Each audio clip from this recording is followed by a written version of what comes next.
Good morning, and what a morning it is.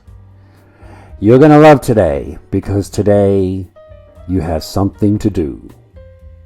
I don't know what that is, but you will find it because it's very hard to spend a day doing nothing.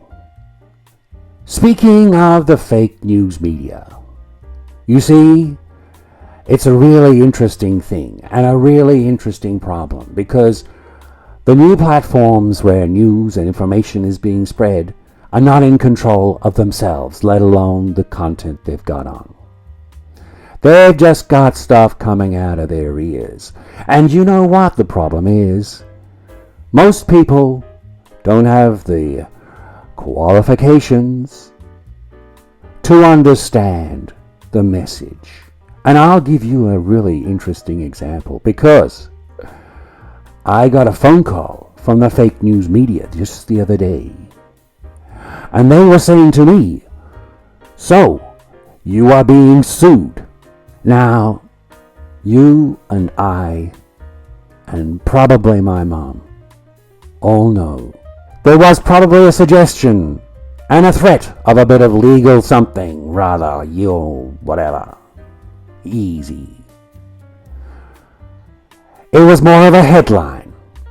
You see, dog bites man, that's a story. Man bites dog, that's a headline.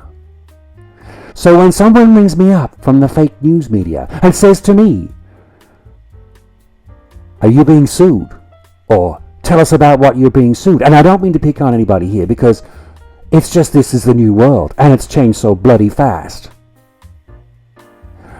And so they ask me, and I don't really have an answer to that question. I could answer it in character and just say, well, it's just stuff I can't tell you about, so I'm not going to tell you about because that's how I'm going to tell you.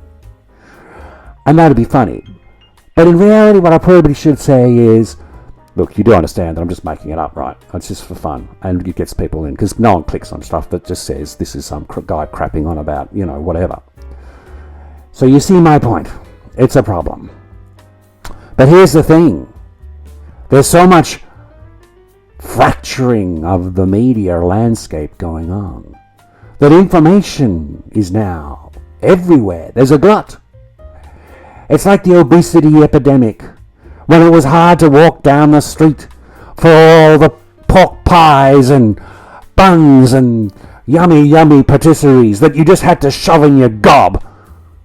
Somehow we survived that epidemic. Now we've got the media information epidemic. We're trying to clean it up. We're trying to do our best. We're trying to point people in the right direction. So why don't you have a nice day?